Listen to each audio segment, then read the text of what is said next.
آج 10ویں ادب کا تذکرہ ہوگا کہ جو دین کا علم لے رہا ہے، شریعت کا علم لے رہا ہے، اسے کون کون سے آداب کو اپنانا چاہیے۔ 10واں ادب یہ ہے کہ التمسک بالکتاب و سنہ، کہ آپ کتاب و سنت کو مضبوطی سے تھام لیں، کتاب و سنت کو چھوڑنا نہیں ہے۔ اگر کہیں پہ ایسی صورتحال پیدا ہو جائے کہ ایک طرف قرآن ہو، دوسری طرف ہمارے کسی بزرگ کا قول یا فتویٰ ہو، تو کس کو چھوڑنا ہے؟ قرآن کو چھوڑنا ہے کہ بزرگوں کو چھوڑنا ہے؟ بزرگوں کو چھوڑنا ہے۔ عام طور پہ بزرگوں کے فتوے جو ہوتے ہیں وہ بھی قرآن و حدیث کے مطابق ہوتے ہیں انشاءاللہ، لیکن وہ چونکہ انسان ہیں ان سے کبھی کبھار غلطی ہو جاتی ہے۔ اب جب کبھی ایسی کوئی چیز آ جائے جو نبی علیہ الصلوۃ والسلام کی کسی صحیح حدیث کے خلاف ہو، تو وہاں پہ صحیح حدیث کو سینے سے لگا لیا جائے گا، بزرگوں کا وہ فتویٰ، ان کی وہ رائے، ان کا وہ قول ترک کر دیا جائے گا۔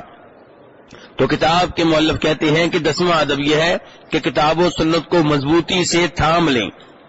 کہتے ہیں کہ طالب علم پہ واجب ہے، یجب علی طلبۃ العلم الحرص التام علی تلقی العلم والاخذ من اصول التي لا فلاح لطالب العلم ان لم يبدأ بها۔ طالب علم کو چاہیے کہ وہ پوری کوشش کرے، مکمل طور پہ یہ رغبت رکھے کہ میں نے علم کہاں سے لینا ہے، علم کے جو مصادر اور مراجع ہیں میں نے وہاں سے علم لینا ہے۔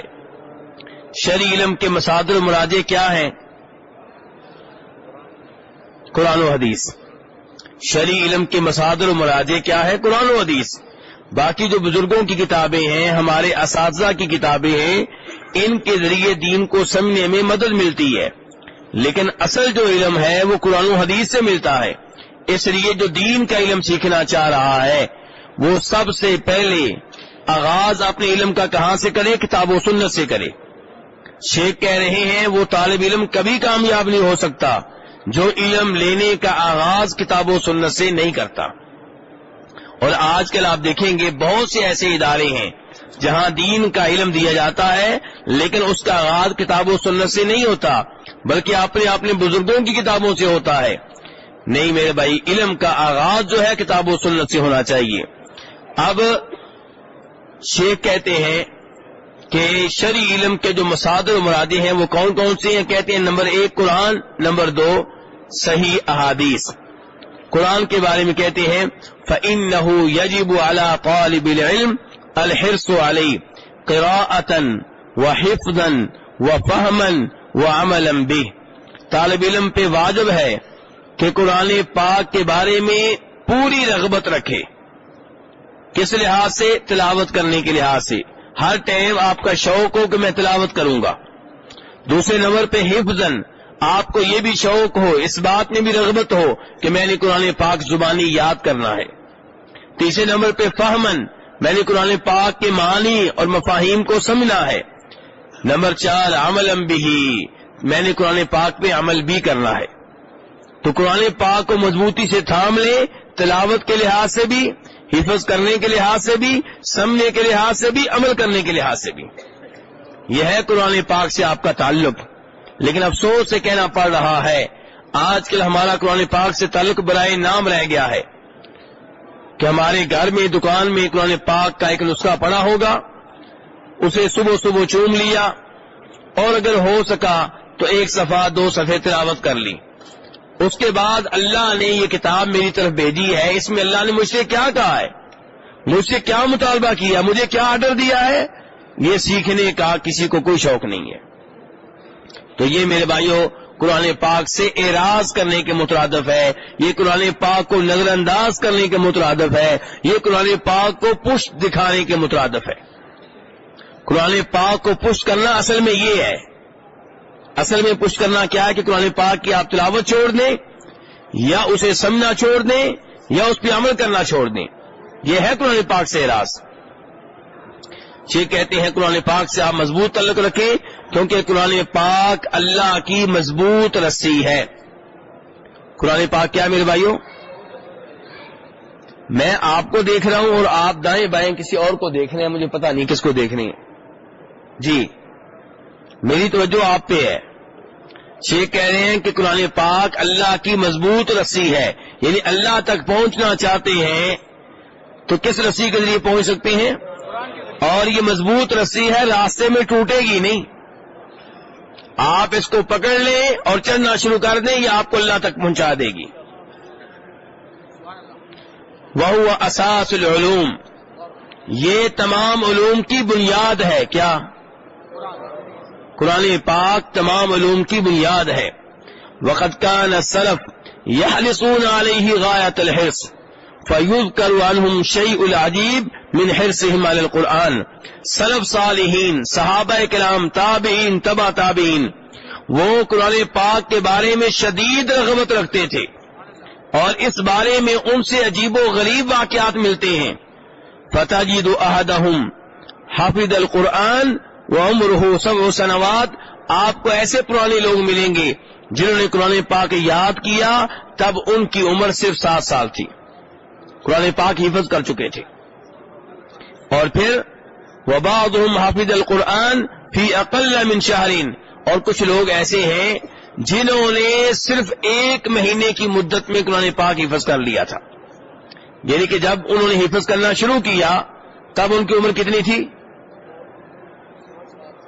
جتنی بھی تھی یہ نہیں بتا کریں، لیکن جب شروع کیا چاہے 7 سال تھی، چاہے 10 سال تھی، چاہے 20 سال تھی، چاہے 30 سال تھی، جب حفظ شروع کیا تو 1 مہینے میں کر لیا. یعنی کچھ وہ ہیں جنہوں نے 7 سال کی عمر میں حفظ کر لیا تھا اور کچھ وہ ہیں جنہوں نے 1 مہینے کی مدت میں حفظ مکمل کر لیا تھا. وفی هذا دلالۃ علی حرص السلف علی القرآن، اس سے پتہ چلتا ہے کہ ہمارے سلف صالحین، صحابہ کرام، تابعین، تبع تابعین قرآن پاک میں کتنی رغبت رکھتے تھے. صبح و شام قرآن پاک، ابھی قرآن پاک کی تلاوت کر رہے ہیں، پھر یاد کر رہے ہیں، پھر اسے سمجھ رہے ہیں، پھر عمل کر رہے ہیں، صبح و شام قرآن پاک کے ساتھ ہیں. فیجب علی طالب العلم الحرص علیہ وحفظه علی ید احد المعلمین، طالب علم پہ واجب ہے کہ قرآن پاک میں شدید رغبت رکھے اور کسی معلم سے قرآن پاک یاد کرے، قاری سے یاد کرے. خود قرآن پاک اگر حفظ کریں گے تو آپ کے حفظ میں کئی غلطیاں رہ جائیں گی. قرآن پاک وہ عظیم کتاب ہے لأن القرآن یؤخذ عن طریق التلقی، جو براہ راست کسی ٹیچر سے لی جائے گی، معلم سے لی جائے گی، کسی قاری سے لی جائے گی. یہ وہ کتاب نہیں ہے کہ آپ کہیں میں نے خود ہی زبانی یاد کر لی ہے. کیوں؟ کیونکہ قرآن پاک پڑھتے ہوئے آپ سے کئی غلطیاں ہو جائیں گی. آپ دیکھیے کہ نبی علیہ الصلوۃ والسلام نے بھی قرآن پاک بذات خود نہیں پڑھا. کس نے پڑھایا آپ کو؟ جبریل علیہ السلام نے. اور جبریل علیہ السلام نے قرآن پاک کی تلاوت کس سے لی؟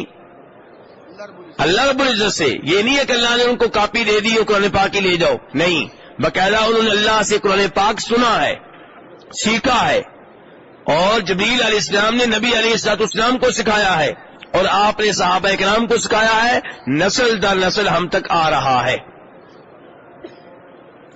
وَإِنَّهُ مِمَّا يُؤْسَفُ لَهُ أَن تَجِدَ بَعْضَ طَلَبَةِ الْعِلْمِ لَا يَحْفَظُ الْقُرْآنَ بَلْ بَعْضُهُمْ لَا يُحْسِنُ الْقِرَاءَةَ وَهَذَا خَلَلٌ كَبِيرٌ فِي مَنْهَجِ طَلَبِ الْعِلْمِ.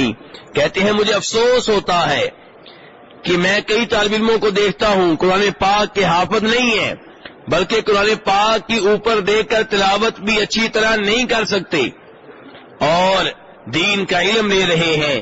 دین کا علم حاصل کرنے کے راستے میں یہ بہت بڑا خلل ہے، بہت بڑا عیب ہے کہ آپ دین کا علم لے رہے ہیں اور دین کے علم کی جو بنیاد قرآن پاک ہے اس کی آپ حافظ نہیں ہیں، بلکہ اوپر دیکھ کر آپ کو تلاوت کرنا بھی نہیں آتی. عام طور پہ پاک و ہند کے لوگ جب تلاوت کرتے ہیں تو جو پنجاب کے ہیں وہ قرآن پاک کی تلاوت پنجابی میں کرتے ہیں، جو ہمارے پشتو بھائی ہیں وہ پشتو میں کرتے ہیں، سندھی بھائی ہیں تو سندھی میں کرتے ہیں. یعنی کہ آپ کی تلاوت سن کر کسی کو یہ احساس نہیں ہوگا کہ کتاب عربی میں پڑھی جا رہی ہے، وہی پنجابی لہجہ، وہی پشتو لہجہ، کوئی تجوید نہیں ہے. تو اس لیے کتاب کے مؤلف کہہ رہے ہیں قرآن پاک کی تلاوت سیکھیں، حفظ بھی کریں اور اوپر دیکھ کر بھی تجوید کے مطابق اچھی طرح تلاوت کریں. کہتے ہیں یہ شیخ کی باتیں کس سے ہو رہی ہیں؟ طالب علموں سے کہ آپ سے؟ جی کہیں ایسا تو نہیں کہ میں غلط جگہ پہ یہ گفتگو کر رہا ہوں؟ آپ بھی طالب علم ہیں، پکی بات ہے نا؟ جی ہاں، کوئی یہ نہ سمجھے کہ طالب علموں کی باتیں یہاں پہ کی جا رہی ہیں. آپ دین کے طالب علم ہیں کب تک؟ جب تک کہ موت نہیں آتی. موت آنے تک آپ دین کے طالب علم ہیں، اور اس وقت بھی آپ دین سیکھنے کے لیے بیٹھے ہوئے ہیں. اور صحابہ کرام رضوان اللہ علیہ مجمعین نے جب دین سیکھا تھا کتنی ان کی عمر تھی؟ 7 سال کے 8 سال؟ عام طور پہ 50 سال، 40 سال، 60 سال، 70 سال کے تھے. تو شیخ کہتے ہیں اس لیے میں بار بار یہ جملہ دہرا رہا ہوں کہ دین سیکھنے والے طالب علموں پہ واجب ہے کہ قرآن پاک کے حفظ کے سلسلے میں ان میں رغبت پائی جاتی ہو اور اس پہ وہ عمل کرنے والے ہوں. قرآن پاک کے ذریعے لوگوں کو دین کی دعوت دینے والے ہوں اور قرآن پاک کو سلف صالحین کے فہم کے مطابق سمجھنے والے ہوں. کہتے ہیں کہ یہ دینی علم لینے کا پہلا مصدر ہے. کیا ہے پہلا مصدر؟ قرآن پاک. دین کا علم لینا ہے تو علم لینے کے لیے پہلا مصدر کیا ہے؟ قرآن پاک. اور دوسرے نمبر پہ کہتے ہیں السنت الصحیحہ، صحیح سنت. کوئی غلط سنت بھی ہوتی ہے؟ یا عام طور پہ آپ نے سنا ہوگا علماء کرام کہتے ہیں صحیح حدیث، ضعیف حدیث. یہ کیا چکر ہوتا ہے؟ کیا اللہ کے رسول کی کوئی حدیث ضعیف بھی ہوتی ہے؟ جی حاجی صاحب بتا رہے ہیں کہ نبی علیہ الصلوۃ والسلام کی ہر بات صحیح ہے، آپ کی کوئی بات بھی غلط نہیں ہے. لیکن مسئلہ یہ ہوتا ہے کہ یہ بات آپ نے کہی ہے کہ نہیں کہی. جو بات بھی آپ کی طرف منسوب کر دی جائے اسے حدیث کہتے ہیں. اب اگر وہ بات جو آپ کی طرف منسوب کی گئی ہے ثابت ہو جائے کہ واقعی آپ نے کہی ہے تو اس کو کہتے ہیں صحیح حدیث. اور اگر کوئی بات آپ کی طرف منسوب کی جا رہی ہے لیکن ثابت نہ ہو سکے کہ آپ نے کہی ہے تو وہ ضعیف ہے، من گھڑت ہے. تو ضعیف حدیث کا مطلب یہ نہیں ہوتا کہ آپ کی بات ضعیف ہے، کمزور ہے. ضعیف حدیث کا مطلب یہ ہوتا ہے کہ اس کی نسبت آپ کی طرف جو کی جا رہی ہے وہ ثابت نہیں ہو سکی، اس نسبت میں شک ہے، وہ قابل اعتماد یا قابل اعتبار نہیں ہے. تو ضعیف حدیث کا مطلب سمجھ گئے؟ کون سے حاجی صاحب بتائیں گے ادھر سے؟ ضعیف حدیث کسے کہتے ہیں؟ کیوں حاجی صاحب؟ کہ جو بات آپ کی طرف منسوب کی گئی ہے لیکن ثابت نہیں ہو رہی، شک پڑ رہا ہے، تو اس کو کہتے ہیں ضعیف حدیث. ورنہ جو بات ثابت ہو جائے کہ واقعی آپ نے کہی ہے اس میں کیا غلطی ہو سکتی ہے؟ اس میں غلطی کا کوئی امکان نہیں ہے. تو اس لیے کتاب کے مؤلف نے کہا ہے کہ دین کا علم لینے کا جو دوسرا مصدر ہے وہ ہے صحیح سنت، یعنی کہ جو ثابت ہو جائے کہ آپ کی سنت ہے. کہتے ہیں آپ کی جو سنتیں ہیں، آپ کی جو احادیث ہیں، یہ اسلامی شریعت کا دوسرا مصدر ہیں. پہلا مصدر کیا ہے؟ قرآن. دوسرا مصدر کیا ہے؟ صحیح احادیث. کہتے ہیں وہی الموضحۃ للقرآن الکریم، کہ احادیث جو ہیں یہ قرآن پاک کی وضاحت کرتی ہیں. احادیث کا قرآن پاک سے تعلق میرے بھائیوں 3 طرح کا ہے. احادیث کا تعلق قرآن پاک سے کتنی طرح کا ہے؟ 3 طرح کا. نمبر 1، پہلا تعلق یہ ہے کہ جو چیز قرآن نے بیان کی ہے وہی چیز حدیث میں آ رہی ہوتی ہے، تو حدیث اسی بات کو دہرا رہی ہوتی ہے، اس کی تاکید کر رہی ہوتی ہے. یہ پہلا تعلق ہے. پہلا تعلق کیا ہے پھر؟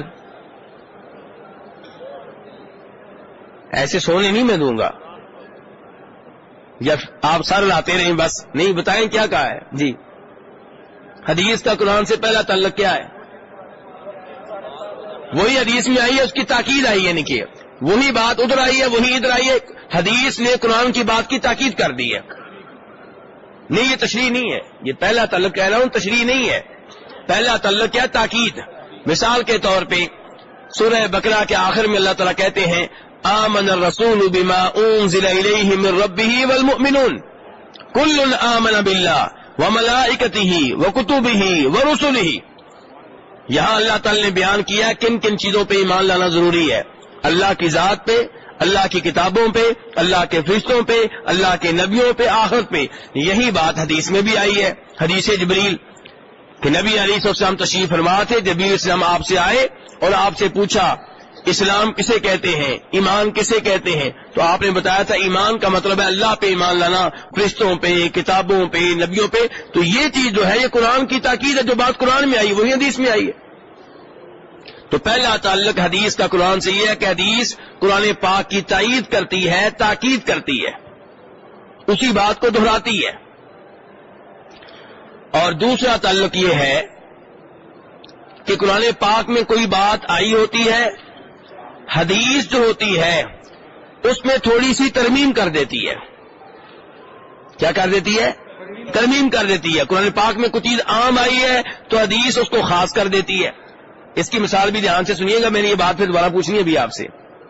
اللہ تعالیٰ فرماتے ہیں چوتھے سپارے میں وراثت کے مسائل بیان کرتے ہوئے اللہ تعالیٰ کہہ رہے ہیں قرآن پاک میں یوصیکم اللہ فی اولادکم للذکر مثل حظ الانثیین، کہ اللہ تعالیٰ تمہیں وصیت کر رہا ہے تمہاری اولاد کے بارے میں.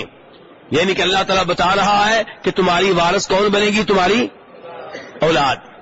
چلیں جی، اب آپ کے محلے میں ایک عیسائی فوت ہو گیا اور اس کا بیٹا مسلمان ہے. یہ بیٹا اپنے باپ کا وارث بنے گا؟ جی نہیں بنے گا. باپ ہندو ہے، بیٹا مسلمان ہے، وارث نہیں بن سکتا. اور اس کے برعکس اگر باپ جو ہے وہ مسلمان ہے، بیٹا کافر ہے، تو اس کا وارث نہیں بن سکتا.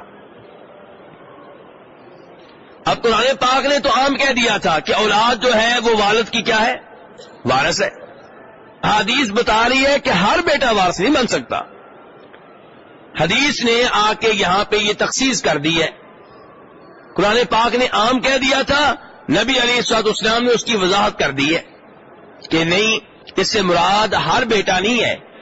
عام طور پہ جو اولاد ہے اپنے والدین کی وارث بنتی ہے، لیکن کچھ بیٹے ایسے ہوتے ہیں، کچھ بیٹیاں ایسی ہوتی ہیں جو وارث نہیں بن سکتی.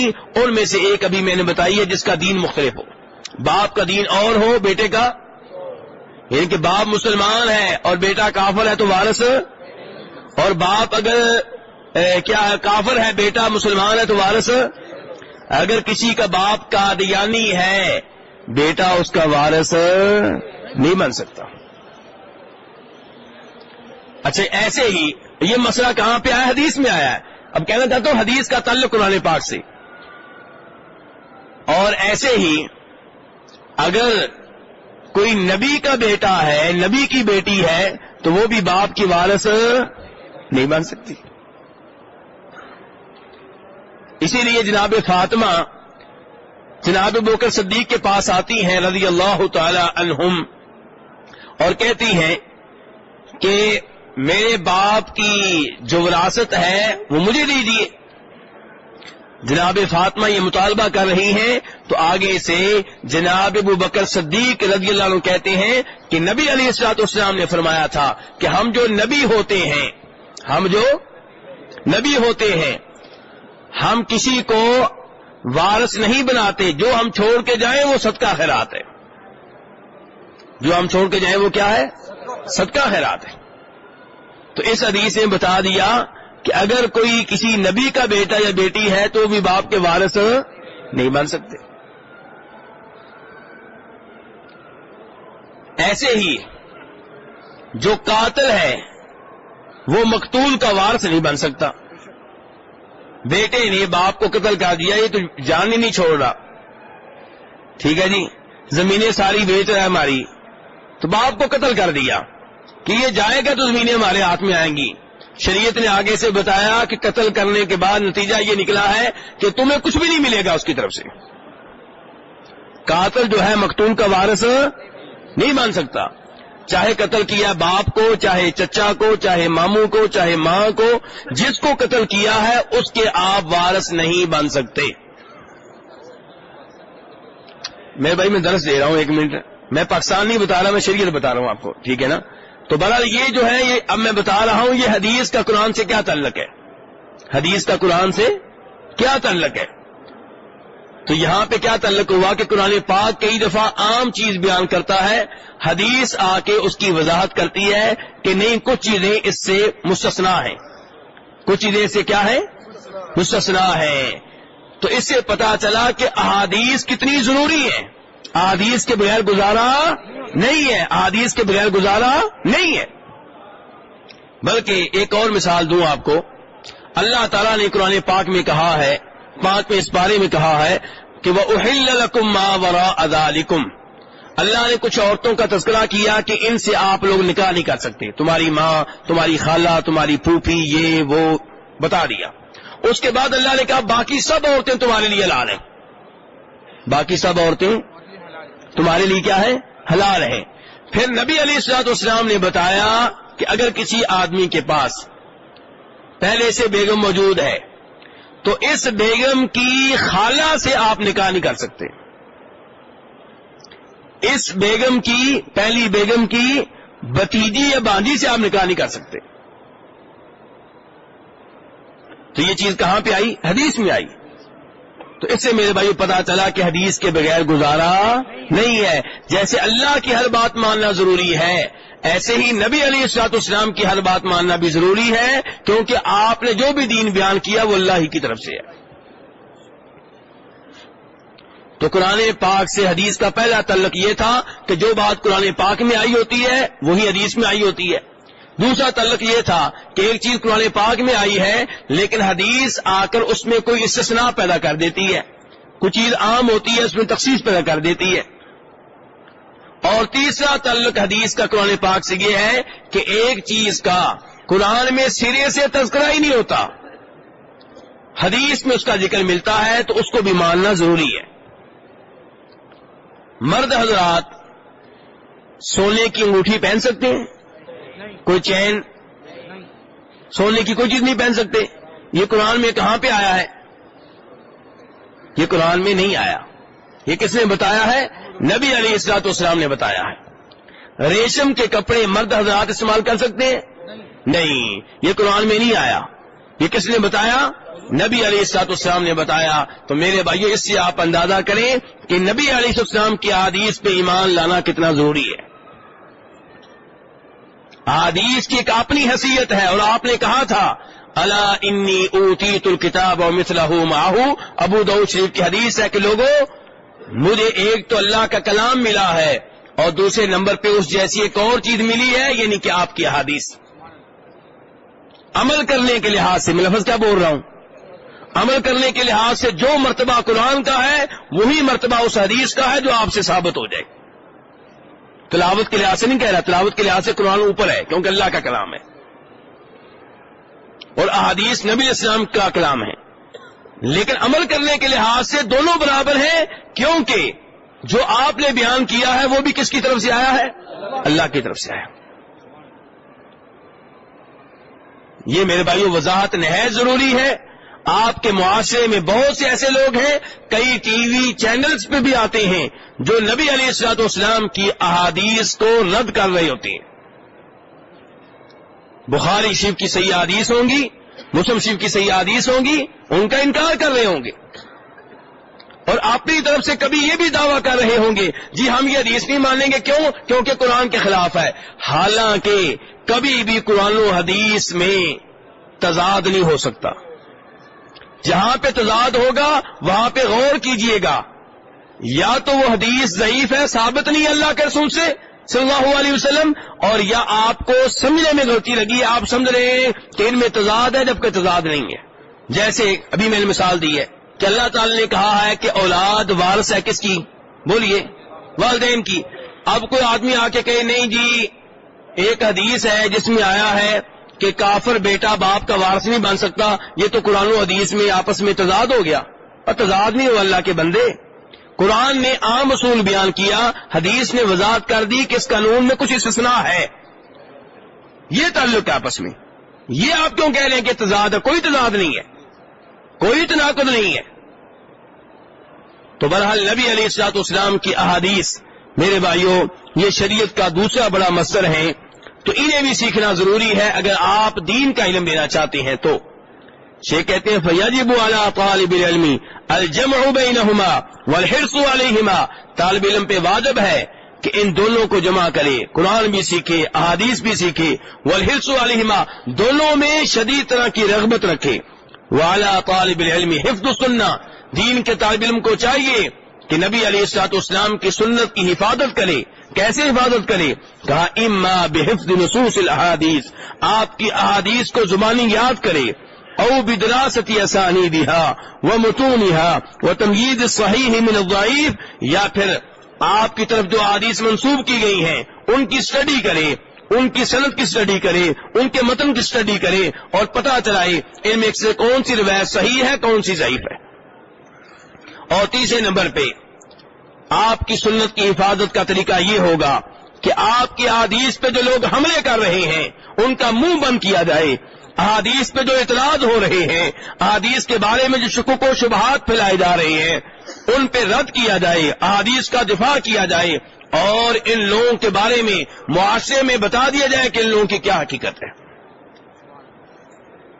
تو شیخ کہہ رہے ہیں کہ دیکھیے نبی اسلام کی احادیث کی کتنی قیمت ہے، کہتے ہیں فیجب علی طالب العلم، پھر کہہ رہے ہیں کہ ان یلتزم بالقرآن والسنۃ صحیحہ، دین کا جو طالب علم ہے اس پہ واجب ہے کہ قرآن کا بھی اہتمام کرے، آپ کی صحیح حدیث کا بھی اہتمام کرے، وہما لہو کالجناحین للطائر اذا انکسر احدہما لم یطر، یہ دونوں علم طالب علم کے لیے ایسے ہیں جیسے پرندے کے لیے دو پر، اگر ایک پر ٹوٹ جائے تو پرندہ اڑ نہیں سکتا۔ جس کے پاس قرآن ہے احادیث کا علم نہیں ہے وہ دین کا طالب علم نہیں بن سکتا، وہ دین نہیں سیکھ سکتا، اور جس کے پاس احادیث کا علم ہے قرآن کا علم نہیں ہے وہ بھی دین کا طالب علم نہیں بن سکتا، دین نہیں سیکھ سکتا۔ کہتے ہیں لذالک لا تراعی السنہ وتغفل عن القرآن، ایسا نہیں ہونا چاہیے کہ آپ کی ساری توجہ حدیث پہ ہو اور قرآن سے آپ غافل رہیں، او تراعی القرآن وتغفل عن السنہ، یا آپ کی ساری توجہ قرآن پہ ہو اور آپ احادیث سے غافل رہیں۔ کہتے ہیں فکثیر من طلبۃ العلم، میں بہت سے طالب علموں کو جانتا ہوں، یعتنی بالسنہ وشروحها ورجالها ومصطلحاتها اعتناء کاملا، کہ کئی طالب علم ایسے ہیں جو حدیث کا اہتمام کرتے ہیں، حدیث کی شرح کا اہتمام کرتے ہیں، حدیث کے جو راوی ہیں ان کا اہتمام کرتے ہیں، حدیث کی مصطلحات کو سیکھتے ہیں، لیکن اگر آپ اس سے اللہ کی کتاب کی ایک آیت کے بارے میں سوال کریں گے تو آپ کو پتا چلے گا کہ یہ تو قرآن کے بارے میں بالکل جاہل ہے۔ کہتے ہیں وہذا غلط کبیر، یہ بہت بڑی غلطی ہے۔ فلا بد ان يكون الكتاب والسنہ جناحین لک یا طالب العلم، اے طالب علم کتاب و سنت کو پرندے کے دو پروں کی طرح لو، دو بازوؤں کی طرح لو، وَهُنَاكَ شَيْءٌ ثَالِثٌ مُهِمٌّ وَهُوَ كَلَامُ الْعُلَمَاء، پھر کسی تیسری چیز کا تذکرہ کرنے لگے ہیں، ان کا ذکر انشاءاللہ کل کے درس میں ہوگا، یہاں سے میں گفتگو کل شروع کروں گا انشاءاللہ۔ اللہ تعالیٰ سے دعا ہے کہ اللہ تعالیٰ میں قرآن و حدیث سیکھنے کی توفیق عنایت فرمائے۔